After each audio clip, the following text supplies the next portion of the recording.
ഞാൻ ഈ മൂന്നെണ്ണം എനിക്ക് പറയുകയാണെങ്കിൽ ബ്രോസ്റ്റ് വേണോ, അൽഫാം വേണോ, ഷവായ വേണോ എന്ന് വെച്ചാൽ ഞാൻ അത് ഷവായാണ് പ്രിഫർ ചെയ്യുക. Because shawaya out of the three shawaya is the best method of eating chicken. നമ്മുടെ ഫുഡിൽ ലാക്കിംഗ് ആയിട്ടുള്ള അല്ലെങ്കിൽ ഡെഫിഷ്യൻസി ഉള്ളത് പ്രോട്ടീനാണ്. നമ്മുടെ ഫുഡിൽ അധികമുള്ളത് കാർബോഹൈഡ്രേറ്റ് ആണ്. എന്ന് വെച്ചാൽ കാലറി കൂടുതൽ, പ്രോട്ടീൻ കുറവാണ്. നമുക്ക് വേണ്ടത് ആക്ച്വലി പ്രോട്ടീൻ കൂടുതലും കാലറി കുറവാണല്ലോ വേണ്ടത്. അപ്പോൾ chicken is one of the best protein actually. ഇപ്പം നമുക്ക് നമ്മുടെ നാട്ടിൽ കഴിക്കാൻ കിട്ടുന്ന ഫുഡിൽ ഒരു ബെസ്റ്റ് ഫുഡ് തന്നെയാണ് ചിക്കൻ. പക്ഷേ ചിക്കൻ നിങ്ങൾ എങ്ങനെ കഴിക്കണം എന്നുള്ളതാണ് ഭയങ്കര ഇമ്പോർട്ടൻറ്റ്. ഇപ്പം ഞാൻ പറയുകയാണെങ്കിൽ the most unhealthy way of chicken കഴിക്കുന്നത് ഫ്രൈഡ് ചിക്കൻ. നമ്മൾ ബ്രോസ്റ്റ് ഈ അങ്ങനത്തെ പലതും ഇന്ന് അവൈലബിൾ ആണല്ലോ, അറിയാലോ, ഫ്രൈഡ് ചിക്കൻസ്. അതാണ് വേസ്റ്റ്. കാരണം എന്ന് വെച്ചാൽ ആ പ്രോട്ടീൻ്റെ ഗുണങ്ങൾ മുഴുവനും ആ ഫ്രൈ ചെയ്തത് കൊണ്ട് കാലറി കൂട്ടുന്നത് കാരണവും മറ്റ് ഫാറ്റി കണ്ടന്റ് കൂടുന്നത് കൊണ്ട് അത് ഇല്ലാതായി പോവാണ്. പിന്നെ രണ്ടാമത് നമ്മുടെ നാട്ടിൽ കിട്ടുന്ന മറ്റൊരു ചിക്കനാണ് ഈ അൽഫാം എന്ന് പറയുന്നത്. അൽഫാം എന്ന് വെച്ചാൽ ഗ്രിൽ ചിക്കൻ. അത് നമ്മൾ കരിയിൽ വെച്ച് ബേൺ ചെയ്തിട്ടാണ്. പക്ഷേ അതിൽ പ്രോട്ടീൻ ഉണ്ട്, പക്ഷെ അതിന് വേറൊരു ദൂഷ്യവശമുണ്ട്. അതെന്താണെന്ന് വെച്ചാൽ അത് മീറ്റ് കരിയുന്നത് കാരണം ആ കരിഞ്ഞ മീറ്റ് കഴിക്കുന്നത്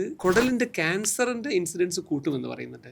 so that is also not very healthy. So I prefer നമ്മുടെ നാട്ടിൽ കിട്ടുന്ന ഷവായയാണ് ഈ മൂന്നെണ്ണത്തിൽ ഏറ്റവും ബെറ്റർ എന്ന് ഞാൻ പറയാം. കാരണം അതിൽ നമ്മൾ ഫ്രൈ ചെയ്യുന്നില്ല, അതിൽ ഓയിൽ നമ്മൾ ഉപയോഗിക്കുന്നില്ല, പിന്നെ രണ്ടാമത് അത് കരിയുന്നുമില്ല. സോ അത് പ്യൂർലി പ്രോട്ടീൻ ആണ്. അതിന്റെ സ്കിൻ ഒഴിവാക്കുകയാണെങ്കിൽ ദ മോസ്റ്റ് പ്രിഫേർഡ്. സ്കിന്നും കൂടി ഉണ്ടെങ്കിൽ അതിന് ടേസ്റ്റ് ഉണ്ടാവുള്ളൂ, പക്ഷെ അതിൽ കുറച്ച് ഫാറ്റിന്റെ കണ്ടന്റ്സ് അധികം ഉണ്ടെന്ന് മാത്രം. സോ പ്രോബബ്ലി ഈ ചിക്കൻ ഇങ്ങനെ കഴിക്കുന്നത്, ഞാൻ ഈ മൂന്നെണ്ണം എനിക്ക് പറയുകയാണെങ്കിൽ ബ്രോസ്റ്റ് വേണോ, പിന്നെ അൽഫാം വേണോ, ഷവായ വേണോ എന്ന് വെച്ചാൽ ഞാൻ അത് ഷവായാണ് പ്രിഫർ ചെയ്യുക. Because shawaya out of the three shawaya is the best method of eating chicken. നമ്മുടെ നാട്ടിൽ കിട്ടുന്ന ഈ ചിക്കൻസിൽ ഇപ്പോൾ ഏറ്റവും കോമൺ ആയിട്ട് വരുന്നത് ഒന്ന് ബ്രോസ്റ്റ് ആണ്, കുട്ടികൾക്ക് ഏറ്റവും ഇഷ്ടമുള്ളത്. അത് ഇസ് നോട്ട് ഹെൽത്തി. രണ്ടാമത് വരുന്നത് ഈ പറഞ്ഞ മാതിരി അൽഫാമാണ്. അത് കരിയുന്നത് കൊണ്ട് അതിനൊരു ക്യാൻസർ റിസ്ക് ഉള്ളത് കൊണ്ട് അതും ഒരു ഹെൽത്തി എന്ന് പറഞ്ഞുകൂടാ. മൂന്നാമതുള്ളത് നമ്മുടെ ഷവായാണ്. ഷവായ റീസണബിളി ഹെൽത്തി ആണ്. കാരണം അതിൽ മറ്റേ ഓയിൽ നമ്മൾ ചേർക്കുന്നില്ല, പിന്നെ മറ്റൊരു കാര്യം അത് വന്നിട്ട് കരിയുന്നുമില്ല. പക്ഷേ അതിനേക്കാളും ബെസ്റ്റ് എന്തായിരിക്കും എന്ന് വെച്ചാൽ സ്റ്റീംഡ് ആയിട്ടുള്ള മീറ്റ്. പക്ഷേ സ്റ്റീം ചെയ്തിട്ടുള്ള ചിക്കൻ കഴിക്കാൻ വലിയ ടേസ്റ്റ് ഉണ്ടാവില്ല. പക്ഷേ